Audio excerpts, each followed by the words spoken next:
Hello there and welcome to another video, and we're going to be talking a little bit about Manchester United versus Liverpool in the FA Cup on Sunday evening, and then we're going to go and have a look at some other things as well. So I'm not really going to be looking in a great amount of detail about the Manchester United versus Liverpool game. Obviously we lost the game 3-2 in the end, ended by a Bruno Fernandes free kick, and it was a lovely free kick, it has to be said.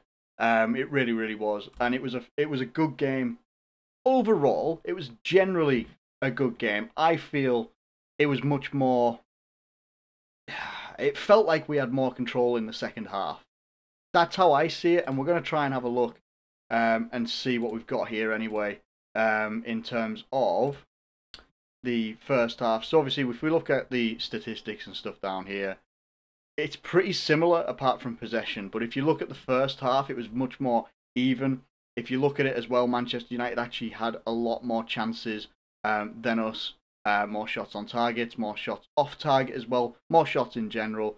Pretty even in terms of possession. And in the second half, we actually had much more of everything, pretty much. By everything that we're looking in here that's highlighted in blue, which is us, we had more of everything in terms of total shots on target. And overall, pretty even in some ways.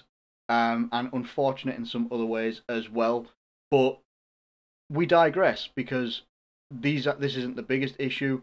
Losing in the FA Cup wasn't something that I was entirely bothered about, and I've been very consistent with that, not just this season, not just last season, but for many years about the FA Cup.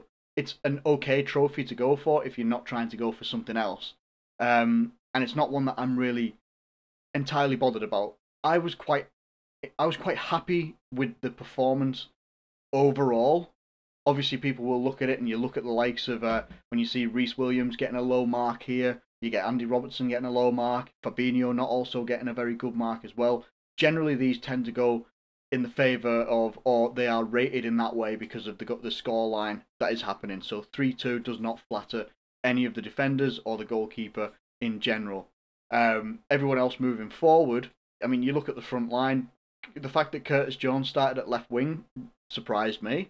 The lineup overall, I wasn't 100% happy with, but they put in a competitive match. I was actually impressed with Firmino, who hasn't been doing a great deal for me in terms of what he delivers in terms of a performance, and that he actually that first ball he played through to Salah for the first goal was absolutely sublime.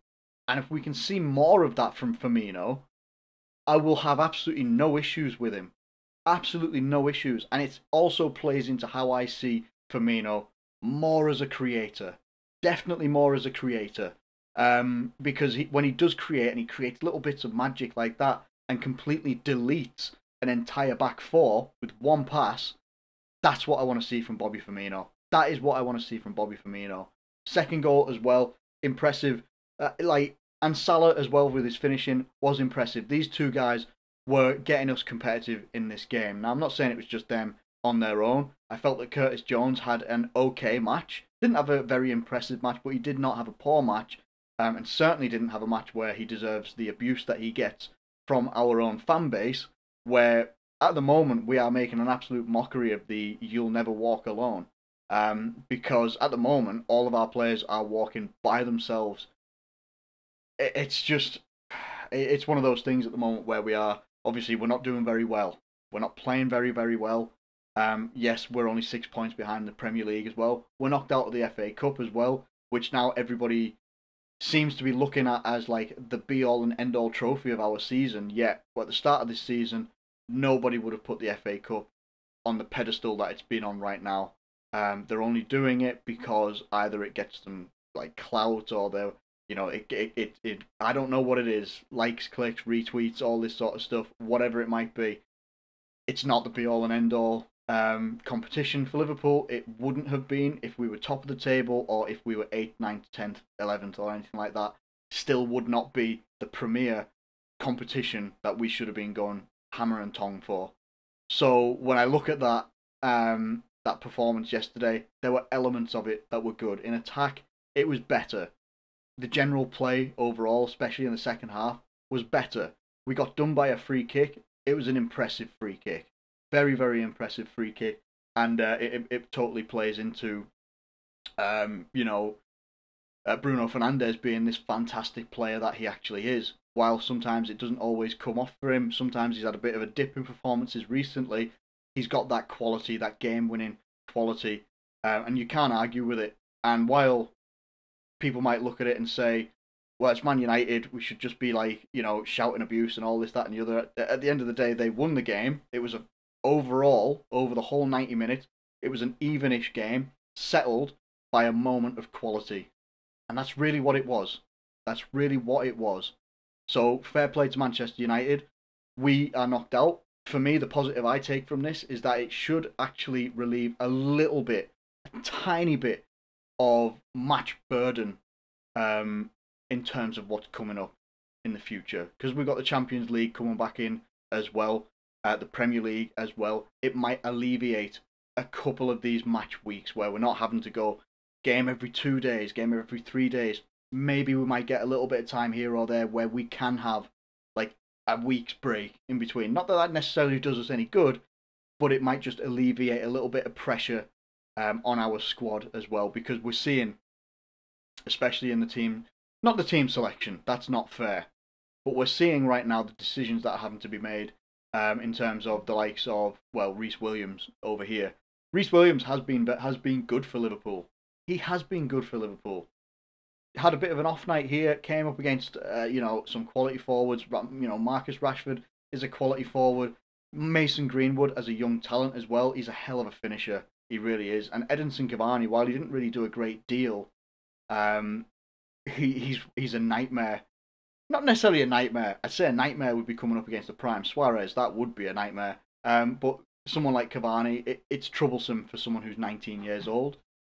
If we were going to go again, and choose this lineup again, I would have gone with Nat Phillips over Reece Williams. Not to question Reece Williams, but I just think that Nat Phillips has got a bit more about him in terms of physicality, but also his defensive qualities. In my opinion, for young players, he's just that little bit better than Reece at the moment. That's not slagging Reece Williams off. That is just my opinion on those two defenders that we had to choose from. Other than that, I felt we did okay in the game, but again, moment of quality separated the two of us. We could have gone to extra time, we could have gone to penalties, whatever it might be. We avoid all that, and we're now knocked out. We have Tottenham, I think, coming up as well, so it's going to be a big game coming up there anyway. Now, what I wanted to move on to, and before I do move on to it, please do feel free to get your thoughts and comments in the comment section below about the game yesterday, because there are a lot of meltdowns happening in the Liverpool fan base purely, and I say this, the meltdowns will purely be happening because it was against Manchester United. That is a fact. If we'd have lost 3-2 to, say, I don't know, a Leicester or a Southampton or something like that, I don't think the meltdown would be there as much. But because it's Ole Gunnar Solskjaer and it's Manchester United and all this sort of business, that's why people are melting down a lot. Anyway, we're going to move on. Feel free to get your comments in about the game. We're going to talk about some other stuff now. This is an article from the Liverpool Echo, and it was done before the game on Sunday, and it talks about FSG a little bit and how they are not wanting to spend in this transfer window. And there's just a couple of quotes here from Jurgen Klopp. I know they are with us, I know they want to support us, and they do. Now we talk about a centre-half. Yes, it would help 100%. Would we score more goals with a centre-half? I'm not sure. Come back to that one. That quote just here. I want to highlight it. Would it give us a little bit more stability in specific moments? Probably yes. But it's not about what it would be like with somebody else coming into play. Never ever have we spoke in or around a transfer window like this about it, because that would be an excuse and we don't need that. Centre-half on Thursday night, which I think was against Burnley, wouldn't have won us the game in this specific situation. We really don't have to talk about that. I know it's a good thing to talk about for you, the media, but for me, it's not that important because everything is on the table. All the things are clear and we just have to work on the football stuff. Now, would we score more goals with a centre-half? I'm not sure. Now, what we've had with Virgil van Dijk and Joe Gomez, maybe not necessarily goal scoring threats, but what you have had with these guys is impressive vision and long passing ability from the back to the front. You see it all the time with Virgil van Dijk when he would play 70-yard, 80-yard balls out to a Mohamed Salah or out to a Sadio Mane, or even a little bit further up front to Roberto Firmino, who can maybe take the ball on his chest, control it, hold up the play, and bring in others around him.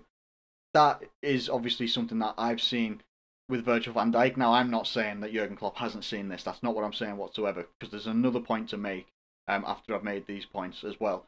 Likes of Joe Gomez as well. Joe Gomez doesn't have the necessarily the defensive statistics or abilities of Virgil van Dijk, but he has a key attribute in terms of his pace and recovery pace, in terms of if we do get caught on the counter, he's going to be one of the first people that is going to be challenging, say, a likes of a Marcus Rashford, or trying to stop that counter attack. You don't get that with Reece Williams, you don't get that with Fabinho, and you don't get it with Nat Phillips either. Not even Joel Matip. Henderson maybe a little bit more, but he's not a defender, and he obviously wasn't available against Manchester United. So would we score more goals with a centre-half? Possibly. To be fair, possibly. Because they can, with the quality ones that we've got, like Van Dijk, Gomez, they've got that ability. Joel Matip does to a point, but hasn't been on display a great deal recently. With those forward balls, missing out the midfield, bypassing the midfield essentially, and going straight to the forward, it makes a bit of a difference, makes you a little bit more unpredictable, if anything, which is anything that we haven't been recently. We have been quite predictable, and you can see it in the way that we've been struggling to score goals, struggling to, put the ball on the back of the net, and struggle to create different opportunities for Liverpool to actually take anything from. Would it give us a little bit more stability in specific moments? Yes. That is the thing that really needs to be looked at. So while I'm not quick to criticise FSG, because I feel they've done very, very good business with a very, very good world-class manager and coaching staff as well. They've been very cohesive, worked together very, very well recently, of recent years, since Klopp has come in. The vision has always been there. You could see the plan, you could see where we were going, and you could see what was happening with recruitment. So when the likes of Felipe Coutinho got sold, and then a Virgil van Dijk comes in, and then the following summer Alisson comes in, those were your big money signings, but those guys made such a difference to the way that Liverpool played. It was ridiculous. It was absolutely phenomenal business by those guys. You see the other acquisitions that we made, like Fabinho as well. Incredible midfielder, incredible defender as well, as he's having to play this season as a defender. Can't also skirt over the issue that we're having to play a defender, a midfielder in defence, and sometimes we're having to play two midfielders in defence to cover and allow some rotation in defence as well. This is why it was vital to bring someone in. It was vital for Liverpool to bring someone in to help alleviate that stress, that pressure on not just Fabinho, Joel Matip, the experienced guys. Whether Fabinho's a midfielder or a defender or not, he's quality, but he's not going to last an entire season playing at centre-back without getting injured. That's just a fact. And then also alleviate the fact that we wouldn't have to necessarily use Jordan Henderson at centre-back, or even maybe a James Milner, or then relying on Reece Williams and Nat Phillips, two young guys that haven't really had minutes at a club like this until this season because of the injuries that we've had. So bringing in someone was absolutely key. It was vital. So the fact that FSG don't seem to want to, they don't want to loosen the purse strings a little bit. And I think there is a quote in here from Jurgen Klopp about that, where he turns around and he says, here, I'm not a 5-year-old kid anymore, and if I don't get what I want, then I start crying. Most of the time in my life, I didn't get what I wanted, to be honest. We all are probably pretty much used to that. And it's not like that. I'm responsible for a big part of this football club, but there are people who are responsible for the whole thing, and I cannot make their decision. So what people are reading into that, and I kind of read into it as well, is that he did want someone brought in this January to help out with our defensive issues. Now, Liverpool being Liverpool, what could happen is that we could bring someone in, and they might get injured within the first game or two. it's just how this season seems to be going at the moment. But to ride out the remainder of this season without bringing in someone, it's not necessarily irresponsible, and it doesn't necessarily mean that you should all of a sudden turn FSG out and all this sort of business.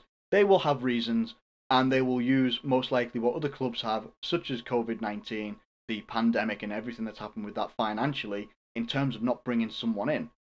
So, what got released in the last hour or two, well, this says 5 hours ago, so I'm obviously a little bit behind, was that apparently Liverpool, and this is off LiverpoolFC.com, so this is off Liverpool's actual website.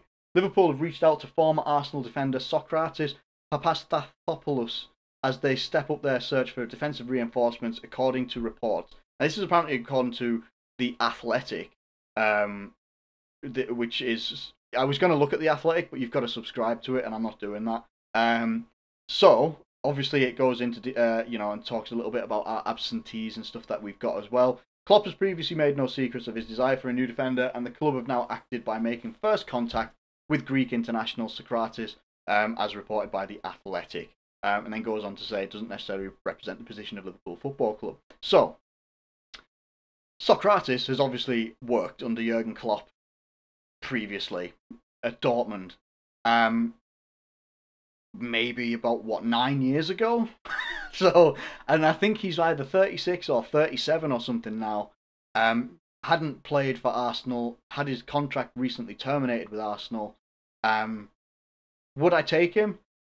I'd probably take Steven Kolker back, to be honest, just to have a little bit of cover.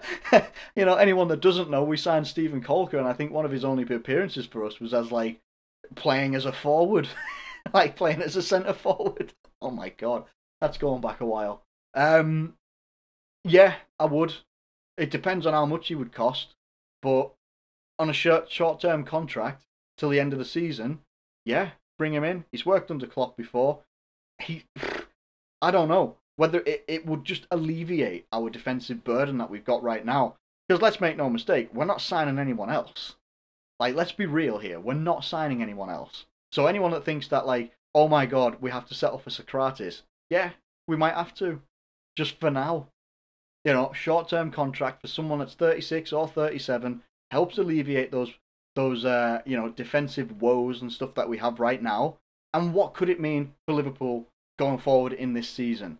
One, where's my thumb? There it is. One, we could get Fabinho back into midfield. Or you could partner Sokratis with Fabinho. However, whichever way you want to do it, Henderson could then be guaranteed to stay in midfield. And we could have actual defenders, defender. And I'm not slagging off Fabinho there whatsoever, not one bit, not one little bit. But you'd also get a little bit of rotation able to happen between the experienced guys. The one downfall that Liverpool will have this season could be because of the defence. We've got tough games. I'm going to say we have tough games coming up. Every single game until the end of the Premier League season, is going to be a tough game. Every single game. Doesn't matter who we come up against, whether it's Sheffield United, whether it's Manchester United, whether it's Man City, whether it's Chelsea, who obviously have sacked Frank Lampard and they're going to appoint Thomas Tuchel, or Tuchel, however you say his name. He's managed Dortmund, he's managed PSG, and his teams play good attacking football. He's got good attackers at Chelsea, so they'll most likely turn it on for the remainder of the season if they get him through the door. So look, anything that we can do in this transfer window, and if it means bringing in Sokratis, bring him in. He would be on a free because his contract's been terminated. Most likely, from other reports, he will go back to Greece and he will sign for Olympiacos. That would be the most likely thing for him if he wants to stay in the Premier League. You know what? I don't even remember when he last played for Arsenal, so I don't know when his last game was. But it'd be another body. And it's sad to look at it like that, but that is literally just how it is. We need another body in defence. I don't know. If we have our starting 11, if we have our starting normal first 11 defence last night, do we win that game? I think we do. I could say that for a lot of games this season, though. It doesn't always work out like that. We've been very fortunate over the last couple of seasons where, you know, we've had Virgil van Dijk pretty much every single game since he signed, being available to play. Joe Gomez, less so, but whoever partnered Virgil van Dijk always seemed to play well. Now we're missing him. Now we're missing Joe Gomez. We're missing that stability in the back line. We're missing that stability in midfield as well. It's helped a little bit by Thiago, but it's lessened and hampered when we get likes of Henderson out injured as well. Doesn't always help us. What we need to do is pull together. You know, like I see people doing like rage videos and stuff like that, raging about the United result, and it's like, it actually might benefit us. It's only the FA Cup. If we'd have won the FA Cup, I still would have said it's only the FA Cup. Maybe it's, as I've said in my other video, maybe it's a generational thing, but I can't falsify a care for the FA Cup that I don't have. I'm not that type of person. I'm honest, and this is how I feel. The FA Cup has never meant anything. It just hasn't at all. So there we have it. Let me know what you think of all these things that I've talked about in this video. It's a little bit of a longer video, but we've had a lot more to cover than just the game in this video. So hey, thank you ever so much for watching this video. Please do feel free to get your thoughts and comments in the comment section below. I'm going to be making a couple more videos today while I've got time to do it, and then we'll keep doing some more throughout the week as well, to build up towards, I think we've got Spurs next, I think, but I can't actually remember. But yeah, please do feel free to like this video and subscribe if you're new around here. Thank you ever so much for watching this video, and I'll catch you later.